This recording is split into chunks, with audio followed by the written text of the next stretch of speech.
Good morning, everybody. Today is Wednesday, March 9th, 2016, and this is Before the First Cup with Jules here on UCY.TV. Happy Wednesday, everybody. It is a sunny 63 degrees with blue skies and probably the nicest day in the last 6 months here in upstate New York, so it's put me in a good mood, but it has sent my allergies into a tailspin. Sorry I wasn't here the last few days. Life got in the way. Just lots of things going on with the family and the house and the animals and the holidays and whatever else. It just gets to where between the endless technical issues that just appear for no reason whatsoever. And, life, I don't know. I just have to take a break every once in a while. One thing, though, that I did accomplish before I disappeared for a few days is that we just kicked off 5 new shows on the network. And, yeah, that kind of took me out because it was 2 weeks of double and triple time in it to get everything done. So just make sure you check some of the new shows out. We have, and I'm looking, if you go to ucy.tv/shows, you will see I got all the banners in there now. Mr. Clint Richardson started a couple weeks ago. We started running his full from the very beginning archives. Clint gave us access to those in a very nice spreadsheet with descriptions for every single show. We have Greek News on Demand with Jonathan, and that is airing on Saturdays at 5 p.m. Eastern. And that is going to be, I think, a really great insight as to what is going on in the EU and especially Greece. Greece is kind of what started the entire dominoes tipping over in the EU. El Mazda News with Brad, and that is airing on Monday nights before Brandon Tuberville's show. So that is at 8 p.m. Eastern. A few weeks back, Jay's Analysis with Jay Dyer. Jay is airing Sunday nights at 8 p.m. after Dr. Simon. I also plugged Random Replay, I think, for Jay's because there's a lot of material in there right now to cover on Thursday night. Mr. Chuck Horton from Double Cross. Thank you, Chuck. And Drew, for all the years that you guys broadcast. You were one of our very first shows. And Chuck has finally retired to go into non-retirement to run his new business. So we lost Chuck, but we gained some others. So yeah, we changed that up a bit. We put Jay's Analysis in there, and we also brought back Mr. Chuck Ocelli. Chuck Ocelli is going to be airing now in the afternoons on Tuesday and Thursday from 3 to 5 p.m. So it'll be the show before my show. And Chuck does 5 days a week live on American Freedom Radio. He sends me, or going to be sending me, his week's worth of shows, and then I'm just going to pick 2. We'll see all the guests and stuff. We'll pick 2 good ones, and we'll plug those in there on Tuesday and Thursday. So I think that'll be great. Great sprinkle of a lot of information. I also made a page. If you didn't see it, there's one for Mae Brussel, because we run her on the weekends. I made one last night for Bill Cooper and a banner. Check out my banner because I thought it came out pretty sweet. And, of course, we have Mr. Will Roberts. I need to get him a page. And I need to see if there's, I've looked a few times and I haven't been able to find too much information.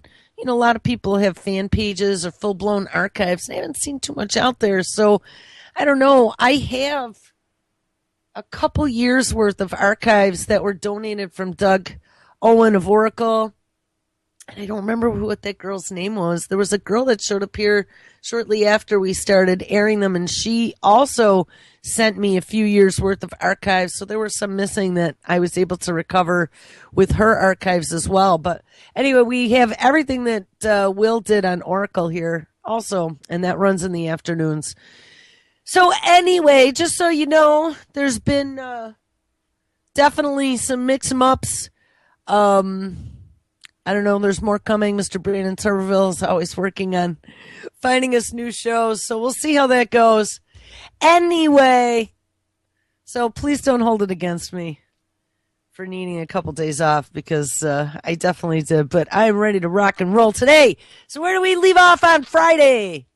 We titled the show Pentagon Hackathon, Biological Computer, and Robo Rescue Roach. And yeah, we heard about how Google, and I don't even know what he is. You know, they say it's the ex-CEO, former CEO of Google, is now on an advisory board for the Pentagon, but it's not that he's not affiliated with Google anymore. He's taken over as like prime poobah for the full-blown Alphabet conglomerate. He just isn't doing just Google anymore. So this is some pretty big boots that they have sucked into the military-industrial complex game. And it's a little concerning to me, especially considering some of the stuff that we've been following in regards to Google putting 5G transmitters up all over into the stratosphere across the United States for a project. And I don't know, there's been all kinds of projects now. It's really kind of convoluted as to which project is which with these aerial balloons or satellites or whatever the hell else they're launching to do quote unquote internet service, which originally was for the third world and now all of a sudden became the US. I did see the other day though that Google is now rolling out a cell phone service to everybody, so that may be a part of it. But remember, with the cell phones and Stingray and all these other surveillance programs, they've been very, very successful. Not Google, I'm talking like the Alphabet agencies in general. They've been very successful in being able to triangulate and to follow you. And you know, how many stories have we looked at where they've pointed out to us that our cell phone, and we've known this since day one, but maybe not to the extent that we've read about, our cell phone is the best tracking device on the planet. You take it with you everywhere. You put everything that you do, your calendaring, whatever on there. You know, you turn it on when you wake up, you check your messages. So they are able to tell so much about a person in your daily routine just by your interaction with this tiny little device that soon will become even smaller and insertable. We won't talk about where. They want it all over.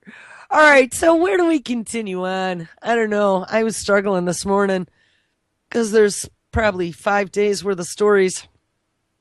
And I really need to feel like pissed off about something to get all ranty. I know you guys like ranty. Some days I try to stay mellow, but ranty is more fun for me. I wasn't really sure where to start, but I figured Google's always a good one.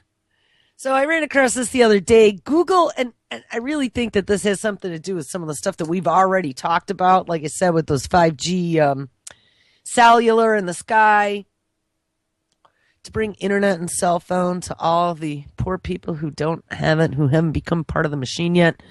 Google is building a big, mysterious radio transmitter in the desert. Da, da, da.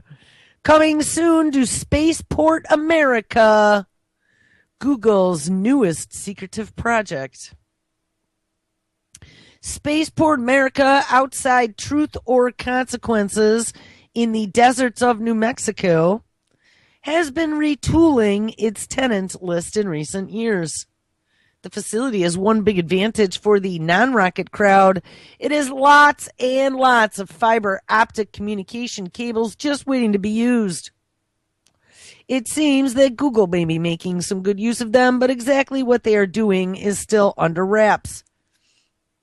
According to an FCC document unearthed by Brian Benchoff at Hackaday, the internet giant applied for an experimental radio license to be built in the New Mexico desert. Much of the report is redacted. Seeing that, I think this is the story that we read, not the story, but the project that we read about months ago, where there was the FCC filing for them to put all of these, 5G towers in the stratosphere, but the majority of the FCC application was redacted, so you really didn't know what it was, just the frequencies. Anyway, much of the report is redacted thanks to a request for confidentiality by Google. But a few details can be sussed out. It will work in ranges typically utilized for communication devices, and that is between 2.5 gigahertz, which they're a little incorrect there. Who wrote this? Popular Mechanics. Shame on you. It's 2.4 gigahertz, Popular Mechanics. They say 2.5 and 5.8, but it is 2.4 gigahertz and 5.8 gigahertz band, which includes the high millimeter bands. And that was something we were going to do some research into at one point, because high millimeter, I had thought at the time, and I verified it, is used a lot in surveillance. And we'll dig into that because there's a lot of frequency stuff that we kind of tiptoed over that I need to get back to really bad. I just need some focus time, so I don't get a lot of. Anyway, as Benchpoint points out, there is a transmitter in the 70 to 80 gigahertz band, and that band is not regulated much by the FCC and is typically used for high bandwidth communications and frequencies just under that range at 60 gigahertz, and maybe utilized for high bandwidth wireless routers. Yeah, that are going to be able to fry you if you walk through a direct line of sight. Jeez, 60 gigahertz.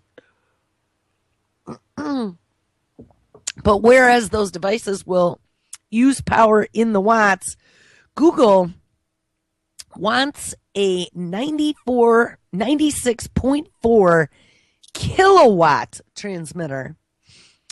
AM radio stations top out at about 50 kilowatts, which can reach at least 38 states.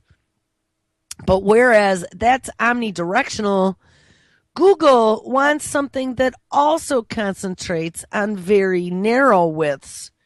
Benchoff suspects that it may be tied to here's one of them, the Google Project Skybender to bring internet by drone. And we read about that one a few weeks ago. Yeah, just what we need. Internet delivered by your fuzzy, friendly neighborhood drone that flies over your neighborhood 24/7 with HD cameras.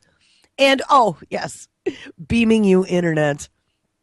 While others suspect Google's Project Loon and other experiments, and Loon is the balloon one, putting the 5 gigahertz towers into the stratosphere, and other experiments in bringing internet access worldwide. Now, Popular Mechanics, I'm going to bitch slap you for this one, because even though I'm a tinfoil hat wearing lunatic, I am not crazy. They add in here the InfoWars crowd. Well, I don't listen to InfoWars either. I just do my research. Will probably suspect mind control. I'm going to tell you, there's a lot to this. I have been digging up major scientific research that's being done on using frequencies to control thoughts and emotions and DNA. And this is all DARPA related stuff. This isn't tinfoil hat wearing InfoWars, okay?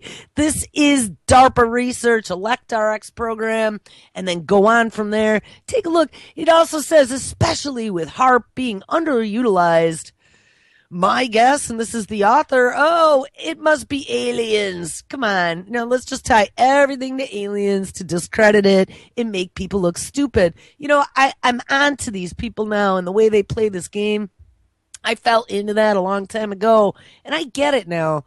It's not about aliens. Frequencies and all this new agey sound stuff that we've always thought was kind of wacky, it actually has some validity to it. We've been looking at, right? What did we see last week? They sense a smell now, they believe is done via vibration.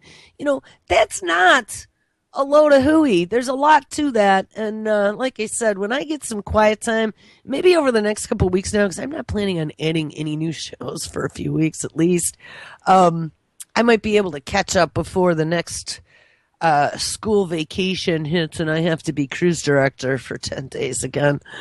Anyway, the nearby spaceport provides a perfect landing spot, and our overlords know New Mexico by now, having crashed so many flying saucers there. And ha ha ha, you know what? Flying saucers did not happen in New Mexico. What happened was Dugway Proving Grounds, lots of top secret military research, and trust me, I've done my digging in regards to Antarctica and the end of World War II and the Nazis and some of the technology that we were able to acquire with paperclip. I really think that we brought that to New Mexico and Nevada, and that's a lot of what people were seeing. So, they make it look like we're lunatics by thinking that something's up and there's conspiracy, but I think there's way more conspiracy and hidden things out there than there are stuff that we know about. We only just know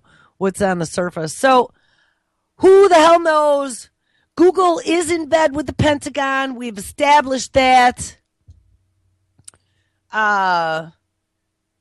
Eric Schmidt is now on an advisory board, and they are working on that new hackathon. And of course, they're going to be keeping all of our infrastructure safe. But Google also gets a free pass, can request privacy on a public FCC application, get it, and now they're right in the middle of where a lot of the military secret programs happen with their big new fancy mysterious radio transmitter. So, go figure. All right, well, talking about DARPA and some of the crazy research that they've been doing. And I mean, a lot of their research has been focusing on the brain, and that's where I scream caution, because our brain is what makes us. And once they discover all the ins and outs on how the brain works and how they can manipulate it, and, in the beginning, it'll start with implants. We've already seen them messing with that on National Geographic, right? Live TV brain surgery for Parkinson's disease, of course. And we saw that they were messing with cockroaches as well. Remote control push button. Control the chemicals and the nerve impulses in the cockroach. You can make them fly and run anyway. We read on Friday they have the new Robo-Roach Rescue Roach robots. That's exactly what they're doing. They are learning to control insects, to use them as quote-unquote rescue vehicles of some kind, to be able to go in, put little cameras on them, microphones, send them into places where people can't go. Of course, they would never, ever, ever use a remote-controlled Robo-Roach with his cameras and microphones to sneak them into somebody's house, an insurgent, quote-unquote, behind a baseboard or under a sink, to do surveillance or anything now, would they? No! Kind of like those, what are they called? MIT mosquitoes, Harvard, Robo-Bees. Robo-Bees, no! The Robo-Bees on Harvard's website says, yes, they can be used to pollinate crops. Bullet point, bullet point, bullet point, or surveillance. Yeah, they're not going to use insects for surveillance. Well, along those same lines of modifying animals in horrifying ways to do our bidding, here's a new one. Monkeys. Monkeys learn how to ride wheelchairs using just mind power. And we were talking about the mind power, brain control, keyboard and mice, being able to put on those EEG caps and learn. We did that last week as well. Like, they could dump memories now. And, they had some improvement, but they were taking the brain patterns of pilots, experienced pilots, recording them, and then playing them back to somebody who didn't have pilot experience wearing one of these EEG caps, trying to match or modulate the brainwaves of the pilot with the brainwaves of the pilot student. And they did see an increase in the ability to learn quickly, which is horrifying. It's really horrifying. We talked even last week about uploading and downloading memories. uploading and downloading ourselves to the cloud. We found out that Google has some new patent for downloading personalities in an app store to be used on quote unquote robots or avatars. And I could see how this could play out in the future for when, your future loved ones are no longer here. Let's download Nana and have a Sunday dinner. This is just beyond horrifying to me. Anyway, monkeys learn how to ride wheelchairs using mind power. U.S. scientists have developed a brain-machine interface that enables monkeys to control a wheelchair with their minds. The study highlights new opportunities, of course. It's always for the people who would give it up to the machine. New opportunities for the paralyzed. Not that this is a bad thing. Wouldn't it be cool? I've looked at those brain, mind-controlled keyboard and mice. For people like me who are running many websites and Facebook pages and editing 20 shows and, all the crap that I do. My knuckles, by the end of the week, I got to tell you, if I don't do my turmeric, that keeps down inflammation. If I don't do my turmeric for a few days, my knuckles are so swollen and sore. Just because it's 30 years of being on a keyboard, I'm sure that there's repetitive stress disorder that happens. I don't get that, knock on wood. I used to years ago, but I don't really get that carpal tunnel anymore. But my knuckles, man, by the end of the week, it's like I just want to hold them against my chest and go lay down somewhere if I don't do my anti-inflammatory. That would be pretty awesome, but they're really expensive. They were at least a few $100s a piece the last time I looked at them. And I'm sure that they're going to come down in price, but it makes me worry because we have looked already so many times at all of these brain-computer interfaces that they're developing. And remember, it all trickles back to DARPA. And I hear diabolical, evil laughter every time I read a story about any of their research because we know the end result, the dangling carrot for them is to crack the mysteries of the brain. Because once they've cracked the mysteries of the brain, we have Minority Report type law enforcement that they could enable. We have predictability and behavioral algorithms. They're working on all that stuff where they can predict your future behavior. We have, as they're learning how neurons interact, we saw some sort of Google stent the other day that they could slip up into an artery. And it's got electronics that can connect to individual neurons to be able to read your thoughts. I mean, guys, anything. The new Google contact lens, and there was some other eye thing that they came out with, direct connect to the brain through the optic nerve. We also had those dopamine headphones that stimulated the vagus nerve to release brain chemicals to make you high as a kite on demand. This is all part of this mad science research. So once they get it to where they understand the interworkings and the interrelationships between all the pieces, it'll be just push button mind control at an instant. And as we use their consumer devices that they put out with some of the new technologies, don't think that they're not surveilling them. We looked at the video games on the Xbox. I think it was the Xbox 360 with the camera, the Kinect's camera on it. And they've been surveilling people and recording interactions with that to try to find, who the best future drone pilots might be, let's say. Don't think that that isn't going to become something more and more commonplace than it already is, especially bringing someone like Eric Schmidt, head honcho of all of Alphabet, into the Pentagon to help with all these other projects. Let's keep America safe. Well, part of keeping America safe is doing behavioral analytics on everybody all the time with everything. So, I don't know, a little ranty there, but I would really love to get a mind control keyboard and mouse. Except that by putting something like that, and this doesn't use one of those skull caps, the EG skull caps, though some of the early models did. I've seen a lot of them now where it's just a little headband. Just goes right around your temples, just a little headband.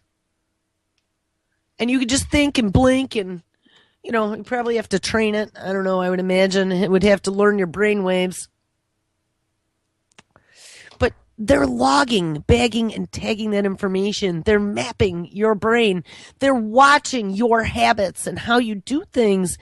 That information is going somewhere. I could guarantee you it's going somewhere. They've gotten to the point now.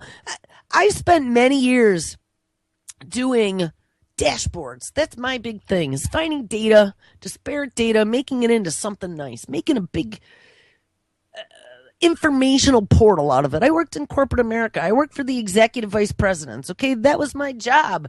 After I left engineering, that's what I did, and that was my job, was to be able to provide statistics and real-time business information to the guys that ran the show, okay? To business in the 21st century. That's what it was all about.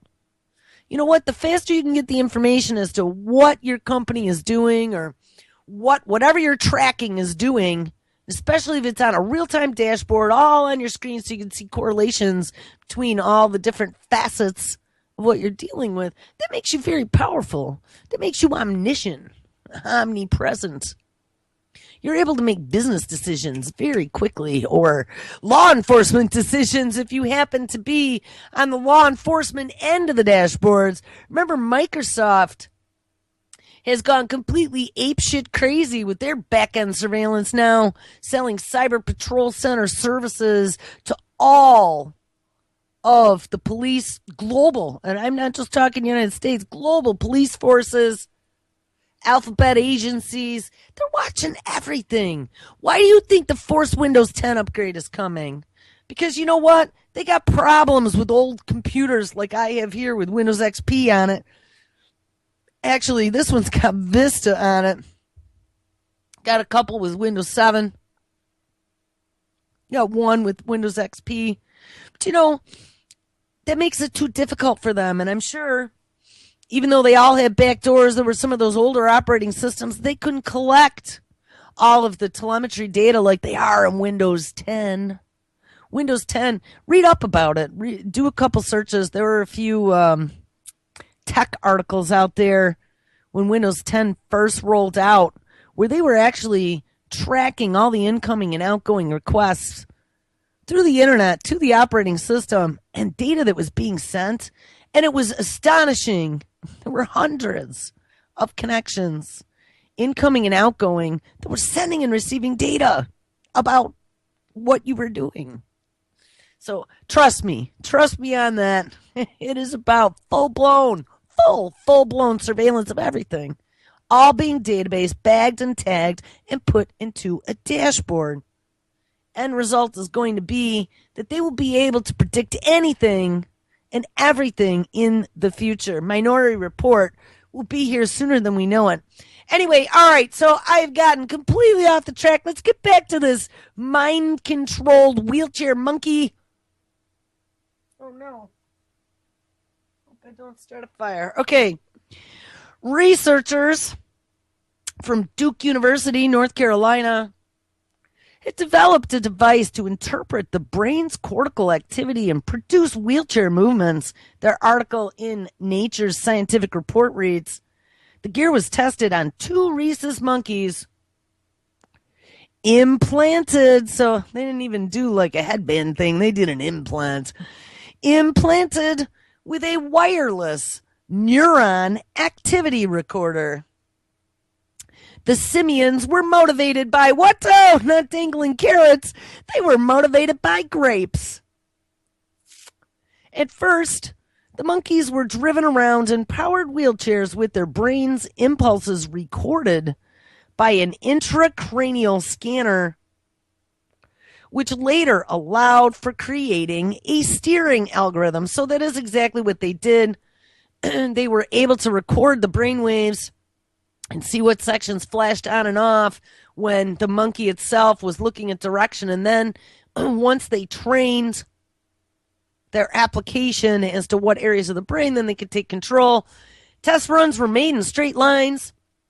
Monkeys were put in 3 different locations while the food dispenser always stayed in the same spot. The trajectories were distorted by making corrections and turning and oversteering. And after the monkeys had mastered the basic technique, backward movements were added as well, and all tests proved successful.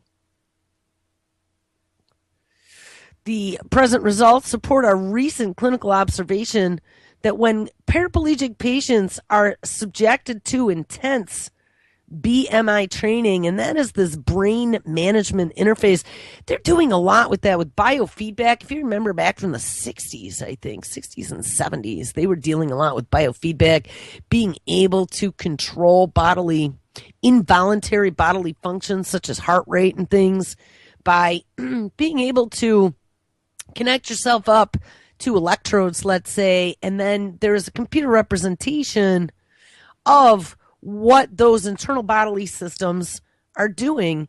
And then by being able to see that dashboard, it's like a dashboard of your brain waves, see what level, alpha, theta, delta, what level of brain waves that you're in, your waking state, you can then consciously try to manipulate those brainwave states by watching what happens when you do different things like deep breathing exercises or relaxing. That was the biofeedback. And I've seen a couple stories over the last few weeks now about that very technology again being utilized to help, make you healthier, make you better. And, it's scary when you think about all the things that we've been looking at recently in regards to, we started with the Fitbit and the wearables, and let's stay healthy. Let's follow how many steps we've made and how many calories we've burned. And the next it's going to be, let's take a look at what our blood levels are. We have all of these biosensors that they're working on. Well, let's see, what hormones we have and whether or not you have too many white blood cells. And eventually they are aiming at the nanobots in your bloodstream. And that's not a joke. That's not a tinfoil hat wearing conspiracy. That's something that Google Alphabet is working on. The nanobots in your blood to be able to detect real time and wirelessly transmit that to your doctor when it starts to detect that you're getting ill. Now, since we're talking about the monkeys, and I don't know if we're not going to get into mind control today. Maybe we'll do that tomorrow. Let's stick on robots. All right, so mind control, wheelchairs. I don't know, they might already have something kind of like that. Stephen Hawking, I think he might actually still have a lever on his wheelchair, so maybe Stephen Hawking should help them out with this. I wonder what his thoughts are about reading brainwaves to move your wheelchair. It's a story that came out on the 4th. Brand new breakthrough for robots. Soft robot breakthrough. Artificial, quote-unquote, octopus skin stretches to 6 times its original size as well as changes color, just like octopi can. Robots may be the future, but scientists are looking to sea-dwelling octopuses. Did they really make the plural of octopuses in RT? I'm pretty certain it's octopi. Maybe not, but I like it better. Scientists are looking to sea-dwelling octopi in squid in order to learn to design them. A newly created artificial octopus skin can actually stretch and change color, much like the intelligent cephalopods can. And what's more, the development could be a boon to a variety of different types of robots and products in numerous fields, including healthcare. consumer electronics, and even rescue teams. Yay! According to the Cornell University team behind the invention. The effort was inspired by creatures like the octopus, which can stretch and even change the texture of their skin to fit into hard-to-reach places. You know, they're doing a lot of this hard-to-reach place robot thing, it seems to me. Hard-to-reach places such as, under baseboards and kitchen sinks. The new electroluminescent skin can stretch more than 6 times its original size, bend, and display changing colors at the same time. Remember I told you that is the way these people are doing it. They are usurping nature. They are copying. They were trying to do stuff that was completely whacked out. I remember back in the beginning of bipedal robot research, they had all these crazy designs. And the best design, the most stable design for a 2-legged robot happened to be once they mimic nature. And the original legs looked like those of an ostrich or an emu. Emus are ancient creatures too. But it was able to stay stable. And now we see Atlas, man. Atlas 2 is a scary beast coming to a Google car near you. Robert Shepard, the research leader of the group, said that the hope is to use technology in soft robots or robots that are made with flexible materials so that they can move more easily without breaking and interact more safely with humans. Yeah, and be a squishy robot that can change colors on demand. Good for consumers.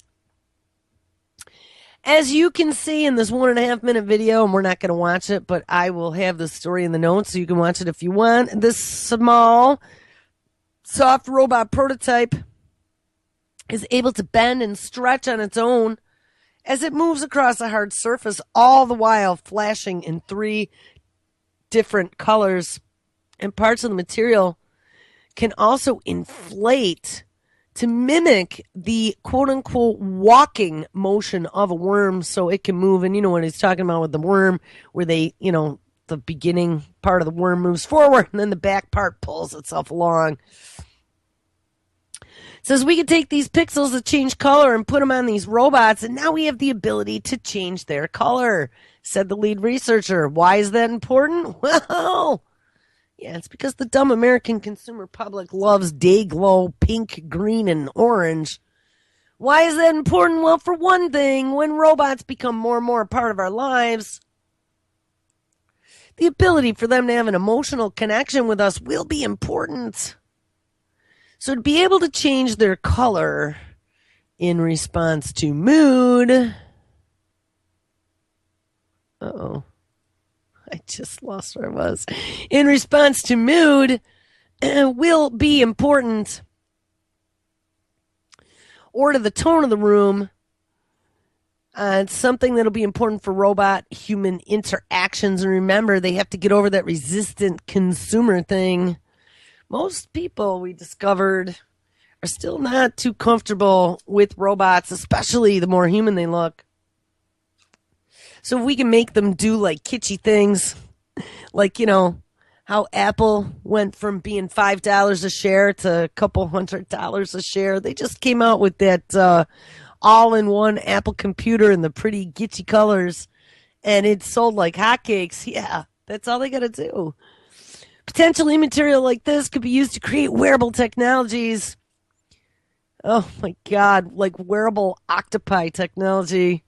Right now, mostly limited to bracelet-like products such as, the Apple Watch or the Fitbit that can conform to the shape of an individual's body and, loaded with sensors. We could have a rubber band that goes around your arm that also displays info, says Chris Larson, a Cornell graduate student who is part of this team. You could be in a meeting and have a rubber band-like device on your arm and could be checking your email. Oh, look at the convenience. It's so convenient. And that is obviously the future. But it is the direction that we are looking in, he says. Scientists are also intrigued by the possibility of using soft robots as part of rescue teams. Ding, ding. And, they've had these soft, squishy rescue robots in development for a long time. Again, that was a DARPA project that I saw for all their new robots they were rolling out. And one was like this squishy squid thing that climbed up walls silently. So since they may be able to move through rubble more safely than humans. Notably, this isn't the only technology influenced by cephalopods like an octopus, another kind of synthetic material developed in 2014, could also change color and its texture when hit with electricity. Dun, dun, dun. It just kills me because many of these stories that we're reading as they now roll out in pseudo mainstream publications such as RT or Popular Electronics or whatever that was. The other one was Popular Mechanics or whatever, the mainstream pseudoscience publications. What gets me is that we've read about a lot of these technologies months, even years before, under the guise of DARPA. Remember, I do DARPA scrapes. Anything DARPA. Lately, I've kind of been slacking off. I haven't had time really to check all my email accounts daily, but the majority of the time, we've read about these technologies way back in the beginning DARPA days of prototyping. And that was another one of those. And speaking of DARPA, here was another one that we read about quite a number of years ago from DARPA, person on a chip. Engineers now grow 3D hearts, liver tissues for better drug testing. Researchers at the University of Toronto Engineering have developed a new way. And remember, the University of Toronto, I don't know if it actually wasn't the University of Toronto, but Canada has come up now a couple times, a few of the universities in Canada, for sending us some good old brain scientists to help with some of this brain project stuff on Google's end. Google DARPA, remember, they're connected at the hip, so it's all one and the same. Researchers at the University of Toronto Engineering have developed a new way to grow realistic human tissues outside of the body. Their person-on-a-chip technology called AngioChip is a powerful platform for discovering and testing new drugs and could eventually be used to repair or replace damaged organs. Yeah, that's all it's going to be used for. What could go wrong? Professor Miliska Redizikizikik. I don't even know. Milika Redizikik.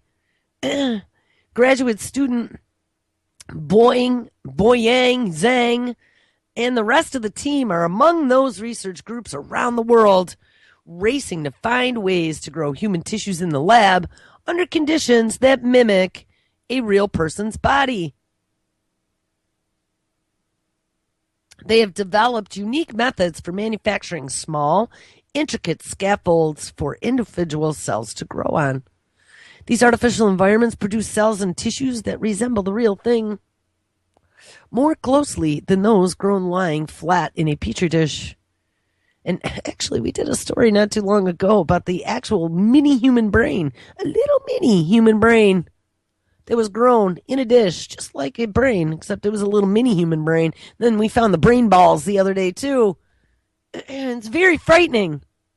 And now that they can coax skin stem cells into just about any organ, and I was just reading now, there's some other new way that they're coaxing these pluribuant. I need to see the word to say it, but pluripuant, I don't know. Point and laugh. Pluripubescent. Some sort of like real early stem cells that they literally can turn into anything at all. They now have been learning to manipulate. When we put all these little puzzle pieces together, this is not a good future that we are forming here at all. At all. We talked on Friday about the new biological computers using ATP, the cell energy, to be able to power these things. And this is literally transhumanism in your face, the beginnings merging man and machine. And add to this the CRISPR-Cas9 technology, slicing and dicing our genes and flipping RNA and DNA switches. We got a big problem, Clyde. Genies are out everywhere. And it is absolute, utter mayhem. The team's creations have included BioWire, which is a trademarked term, and says by the little symbol next to it, an innovative method of growing heart cells around a silk suture, as well as a scaffold for heart cells that snap together like sheets of Velcro. But AngioChip takes tissue engineering to a whole new level. It is a fully three-dimensional structure complete with internal blood vessels, says Radisic. It behaves just like vasculature, and around it there is a lattice for other cells to attach and grow. This work is published today in the journal Nature Materials. Zhang built the scaffold out of POMAC, which spelled capital P-O-M, small a, capital C, which is a polymer that is both biodegradable and biocompatible. So, I mean, in the beginning, they were using sugars. I don't know if POMAC is a sugar or not, but same concept, something biodegradable and biocompatible. So once they get the stem cells, they use the scaffold to build the proper shape, let's say, when they're making transplantable organs. Then they coax the stem cells to be whatever organ they want to grow, and then they let them start growing on that scaffold that then dissolves into the biodegradable and biocompatible scaffolding. So in the end, when the organ is grown and functional, there is no more scaffolding. The scaffold is built out of a series of thin layers stamped with a pattern of channels that are around 50 to 100 micrometers wide. The layers, which resemble computer microchips, are then stacked into a 3D structure of synthetic blood vessels.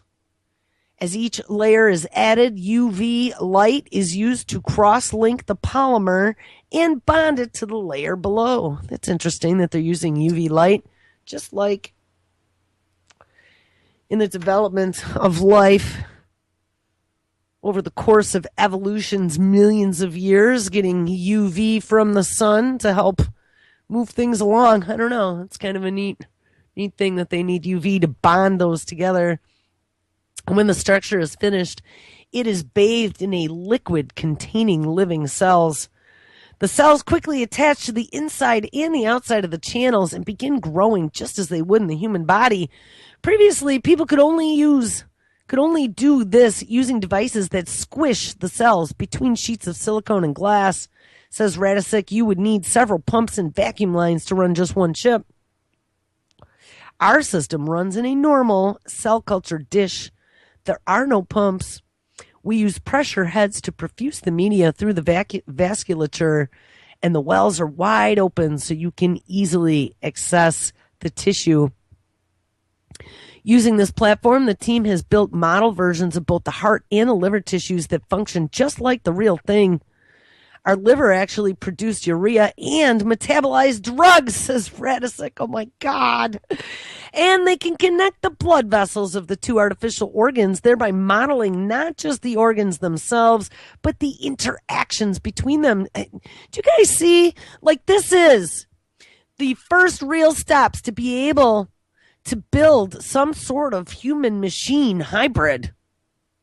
Some sort of machine that has actual functioning biological organs inside of it. This is what in Battlestar Galactica they called the skin job. Actually saw it too. Oh, let's finish this. There's only a couple more paragraphs here. They can connect the blood vessels of the two artificial organs, thereby modeling not just the organs themselves, but the interactions between them. They've even injected white blood cells into the vessels and watched as they squeeze through the gaps into the vessel walls to reach the tissue on the other side, just like they do in the human body. The angio chip, of course, has great potential in the field of pharmaceutical testing. Big Pharma is salivating. Current drug testing methods, such as animal testing and controlled clinical trials, are costly and fraught with ethical concerns, of course. You know, like we've talked about, all those ethical concerns using this DNA switch flipping, mad science gone mad vaccines and such. They only are able to use them when they've declared an emergency. And I mean, we've had what? Measles, Ebola, bird flu. What, how many more diseases? What was the newest one? I don't even remember. I'm not even paying attention to that stuff anymore because it's just so ridiculous. But we had Project BioShield, remember? So every time there's a massive emergency declared and we don't have enough quote unquote vaccine to cure it, we now can use all these untested drugs. But they're fraught with ethical concerns because, here in the United States, we don't do med science research on humans. Only the desperate and the dying, per the 21st Century Cures Act that's coming. We need to look that up too and see if that has progressed through Congress at all in the recent past. So, of course, by using something like this, it'll make it much easier for Big Pharma to start testing their mad science drugs on human components. More realistic platforms like the angio chips could enable drug companies to detect dangerous side effects and interactions between organ compartments long before their products reach the market. Keep cutting down on lawsuits. Saving, of course, countless lives. It's all about you. It could also be used to understand and validate the effectiveness of current drugs, and even to screen libraries of chemical compounds to discover new drugs. Through Tara, T-A-R-A Biosystems, Inc., a spin-off company co-founded by Radisic. And remember, that's how they do it. They sprinkle DARPA money. They come up with a product. They create a new company. They put out an IPO. Everybody makes bazillions of dollars. And then the technology is launched upon the unsuspecting public. So Terra Biosystems, a spin-off company co-founded by Radisic, the team is already working on commercializing the technology. What I want to know is all these corporations that are springing up that were formed in universities using sprinkle tax dollars that you and me and Nana and Grandpa and Mom and Dad and everybody else, Aunt Helen, contributed. When these public companies spin off and make bazillions of dollars for the pharmaceutical companies, why isn't the American public getting a kickback of profits? Shouldn't we be getting some sort of profit sharing? We were venture funding capitalists. Venture capitalists, that's what they're called, VCs. The federal government was a venture capitalist for these universities, for these smart kids, for our children selling us out to the machine to create these new mad science technologies. Yet, we, the American coffers that are in negative numbers right now, don't get any type of kickback from that to put toward future research. It's just an endless, amazingly endless pot of printed money, it seems. In the future, Radisic envisions our lab-grown tissues being implanted into bodies to repair organs damaged by disease. Because the cells used to seed the platform can come from anyone, the new tissues could be genetically identical to the intended host, reducing the risk of organ rejection. Even in its current form, the team has shown that the angio chip can be implanted, into a living animal, and its artificial blood vessels connected to a real circulatory system. The polymer scaffolding itself simply biodegrades after several months. Well, how interesting is that? We can implant these angio chips as well. The team still has much work to do And each angio chip is currently made by hand. Well, don't worry about that because I'm sure that they'll figure out a way to use the origami method of manufacturing like they've been using with the Robo-Bees. And I saw some new surgical, scary-looking instruments with little tweezer thingies on the ends. If the platform is to be used industrially, the team will need to develop a high throughput manufacturing process to create many copies at once. That was the same problem they had with Robo-Bees. Don't worry about it, guys. They'll figure it out. All right, we got about 2 minutes left. And I don't think we're going to be able to finish all these Robo stories, but maybe we'll end up here. What's happened? Well, we have all this, feeling robot skin now. There was a story yesterday, but check this out. Watch. Meet Nadine, the emotionally intelligent, quote-unquote, companion robot. It's happened, people. Nadine is here to look after you. Wink. What will robots look like in the future? And will they regain obvious signs of their artificial nature, or will they seamlessly blend in with people to such an extent that we might have difficulty telling them apart from living, breathing beings? Well, remember, we read about that the other day. People feel uncomfortable about that. Well, don't worry about that, because Nadine will win your heart. If Nadine, a new social and emotionally intelligent robot from scientists in Singapore, is a sign of things to come, realistic looking humanoid machines might just have the edge over their obviously artificial counterparts like the R2-D2 robots. How come? Well, because their physical resemblance to ordinary people could help us interact with the machine in more natural ways, whether it be at home, at work, or even if they were to look after us when they get old. And what they didn't add here was as a sex bot. Because you know that's where this is going. Don't worry about reproducing. You have a sex bot. Oh, my God. I wish I could play this, but we're running out of time. Maybe this is where we kick it off tomorrow as good old Nadine, the emotionally intelligent and conversing robot.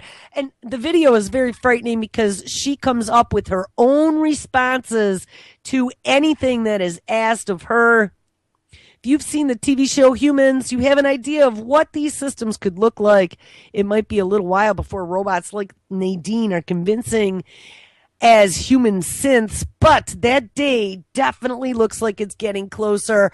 All right, guys, make sure you stick around because that's the end of the show. It is Wednesday, so we have Josh live at 6. Next, Lonnie Clark live.